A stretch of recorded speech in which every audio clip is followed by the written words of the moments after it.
Goa's Governor-General, Paulo Bernardo, the hospitality of the province to March of Time Director Dwight Godwin. Senor Geddes understands English, but he prefers to express himself in Portuguese. Your Excellency, Mr. Peters, our cameraman, and I have come to film Goa for the March of Time television program. We've been told that here in Goa, the level of prosperity is very good, that there are no extremes of great wealth or great poverty. Do you feel that to be true, sir?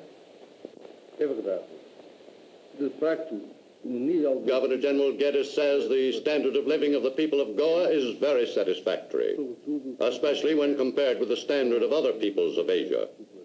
There are no great fortunes in Goa, but there are also no large masses of poor people, and there is no famine in Goa. However, he says, I don't want to influence you, and I do beg you to investigate for yourselves.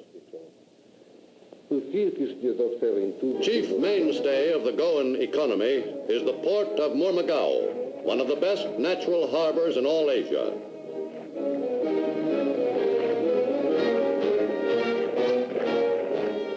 Today, flags of all nations fly in the harbor of Mormugao, just as they did in the 16th century, when Goa was the chief Asian outpost of the far-flung empire of Portugal. Merchant ships coming to Mormugao bring imports not only to Goa itself, but also material to be transshipped to India and other countries in the East. For Mormugao, in addition to its good natural harbor, has a tariff so low that it is virtually a free port. Ships also come to be loaded with manganese ore, Goa's chief export. Largely because of old-fashioned loading methods, ships arriving to load manganese are kept waiting from 30 to 50 days before they are able to depart. Every day there are at least 9 ships waiting to take on manganese ore, and 20 to 30 others scheduled to arrive. But even though this waiting time can add as much as $35,000 to the cost of a load, Goa sells its manganese ore so cheaply that it is considered by many nations to be a profitable venture. At the manganese mines, the ore is transported from the mine in the same outmoded fashion. The conveyor belt at this mine is seldom in operating condition, and even when it is, the women laborers still bring the ore up from the mine pit.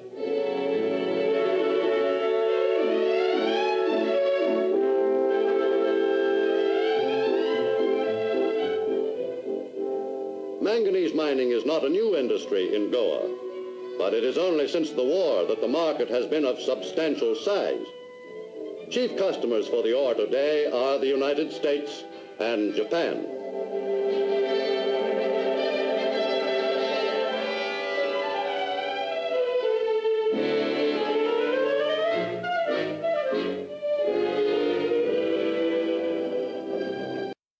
The increase in the export of ore has added significantly to Goa's annual income, and the employment provided for dock workers has helped to keep the living standards of Goa's people higher than those in most Asian countries.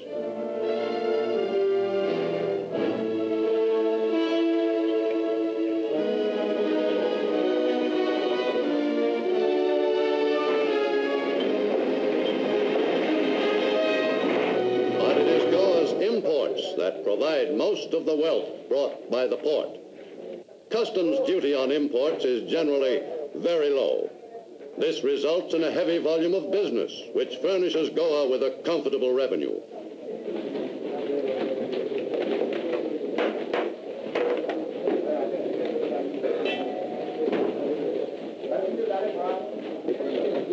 Luxury articles from the West are available on the Goan market at prices much lower than they sell for in the United States. These Swiss watches sell in Goa for about half their price in the U.S. However, relatively few of the luxury items of import that come to Mormugao stay in Goa. Mercantile merchants of other nations take advantage of Goa's low tariff and send products to Mormugao which are bound for India. These pearls came to Goa from Iran. Other items go into India by a more devious route. They are smuggled in and sold for high prices in the black markets of Bombay and other Indian cities. Indian sources claim that about $10 million worth of materials is smuggled into India from Goa every year.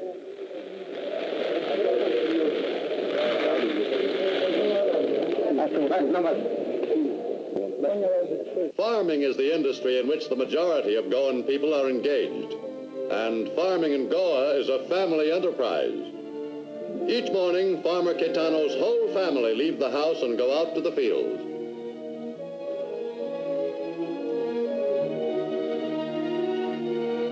Like most of Asia's farmers, Farmer Caetano wages a constant struggle with the land to keep it productive. The Indian government feels that Caetano's farm and all of Goa should be a part of India. But most Goan families are content to remain Portuguese citizens.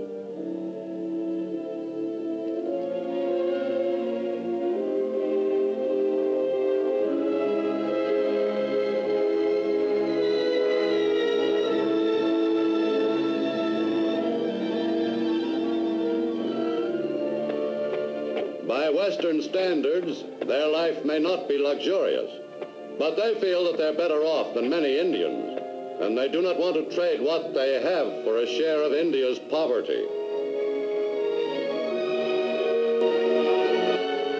Almost everyone eats regularly in Goa, and that is a vital factor in a part of the world where starvation is not uncommon.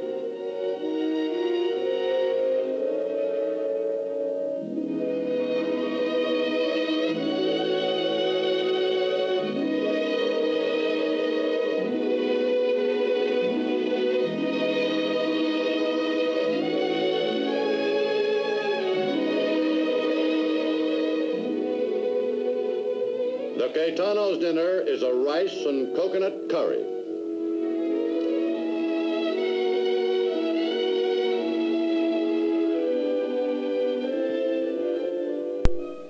Fishing is another big domestic industry in Goa. Fishing and farming together occupy the majority of the Goan people.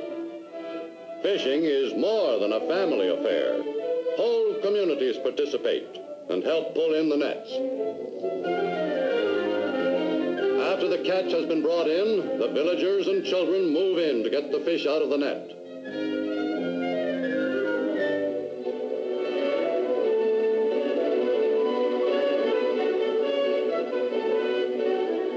The day's work is finished, and the nets put away by mid-afternoon.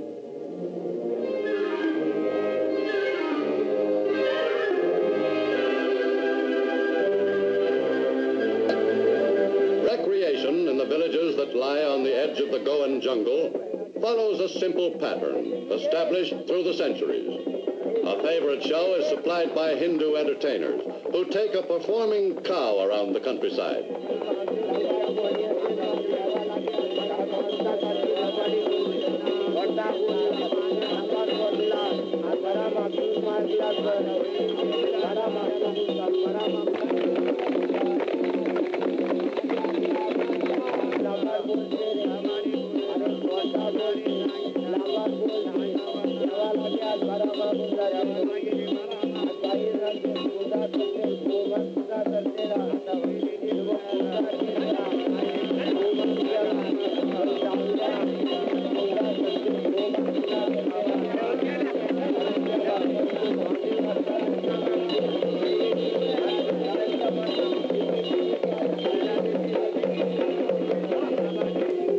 Life in most parts of Goa remains virtually the same as it was when the Portuguese erected the Arch of the Viceroys in the 16th century to symbolize their claim to this old land.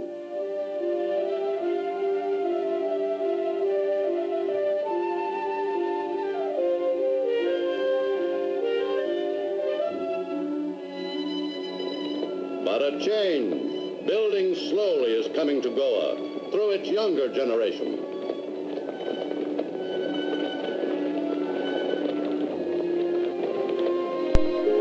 Today, Goa has 530 schools within its 1,300 square mile area.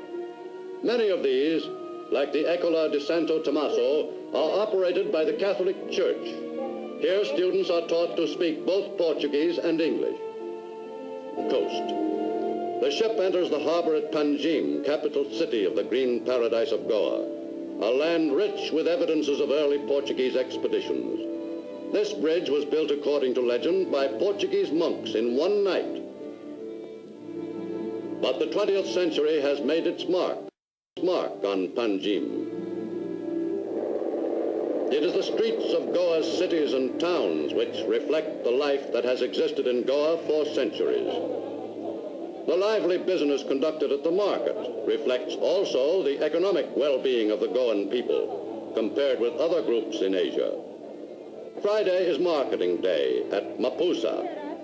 From a nearby farm, Kate too, Caetano's wife, and her eldest daughter, Paulina, come to buy chickpeas, a staple in the Goan diet, which is not raised on the Caetanos. An unvarying part of the transaction is a friendly haggle with the merchant.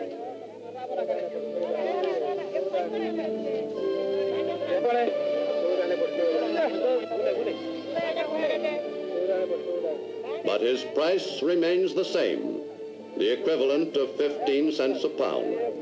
And Mrs. Caetano makes the purchase she came after.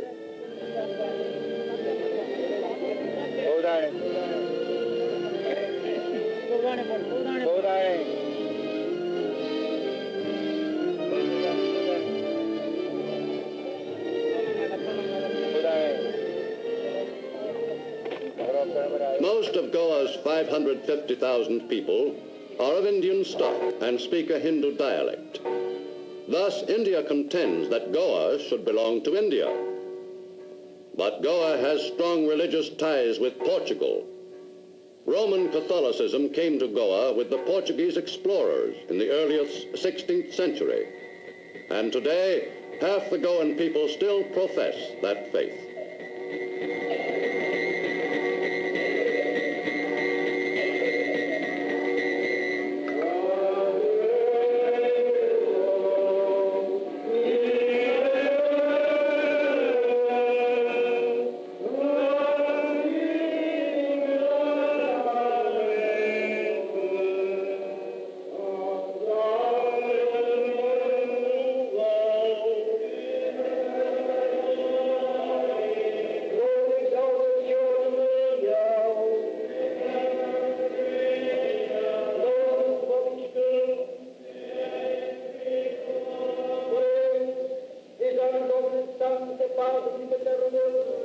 This winter, Goa became an important center of Christendom once more, as she was in earlier years. The preserved body of St. Francis Xavier, who was buried in Goa 400 years ago, was displayed in the cathedral of Old Goa. Catholic pilgrims from all over the world came to venerate Goa's patron saint. This religious bond symbolizes the strong tie between Portugal and Goa. The mother can hold its tiny possession by force. Typical of the small military force in the country is the Goan Navy, which consists of one launch and a handful of personnel. A Portuguese lieutenant who commands it is the Navy's only officer, and its only European. The Capitania actually operates more as a harbor patrol than as a navy. Goa's army, though larger, is also a token force.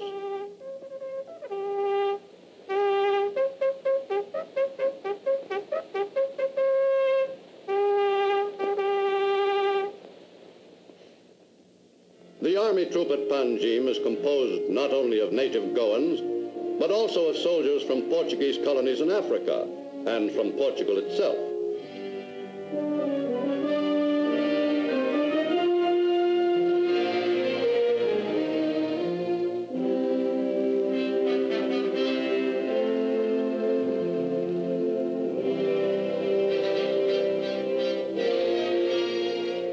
The entire army in Goa is little more than 3,000 officers and men.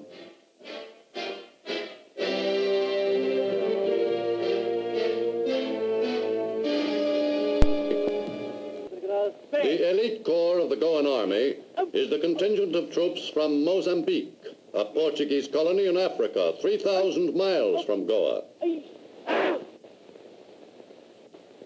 Drilled by Portuguese non-commissioned officers, the Mozambique troops excel in the physical aspects of soldiering. Here they simulate grenade throwing. These soldiers may volunteer for a 4-year tour of duty in Goa, or be drafted to serve 2 years. African troops outnumber Portuguese and Goans by 5 to 1.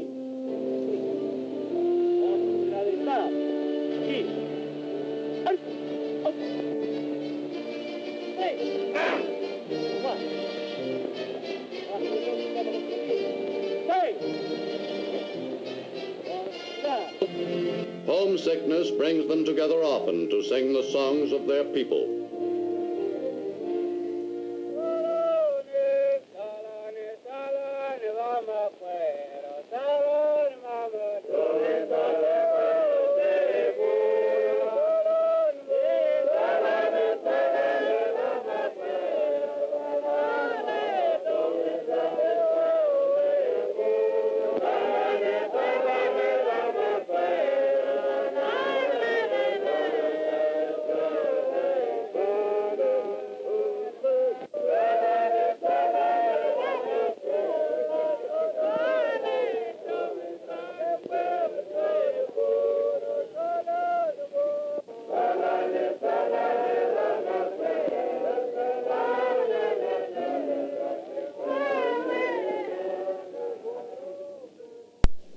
Governor General Geddes made himself available for any questions Director Godwin might have.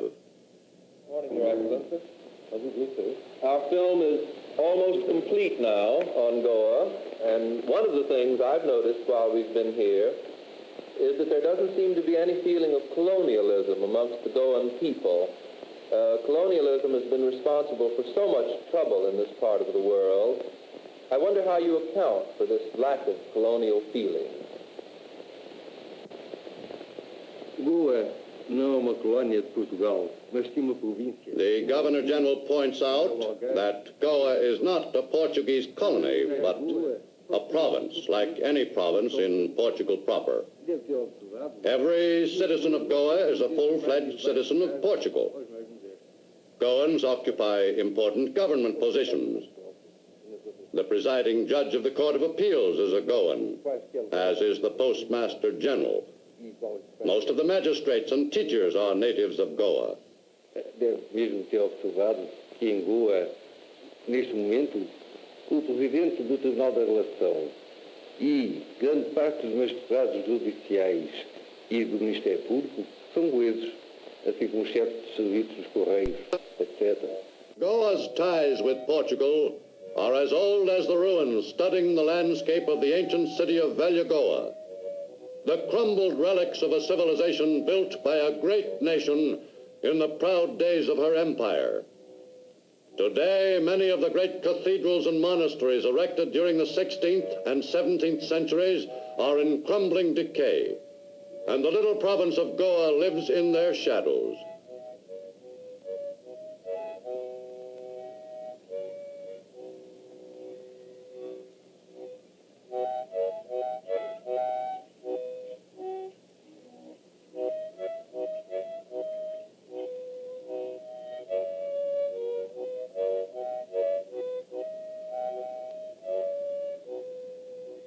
But in the dust of these ruins, there can still be detected the splendor that was Goa 400 years ago.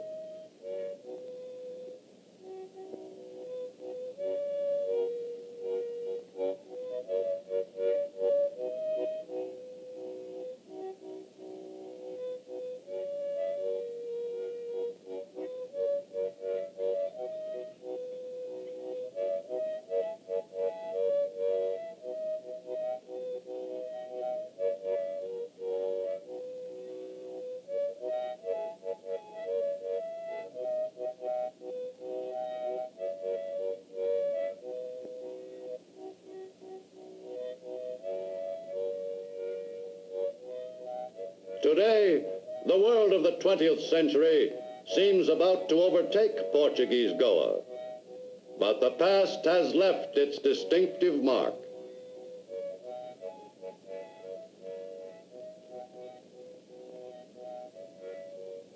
Time marches on.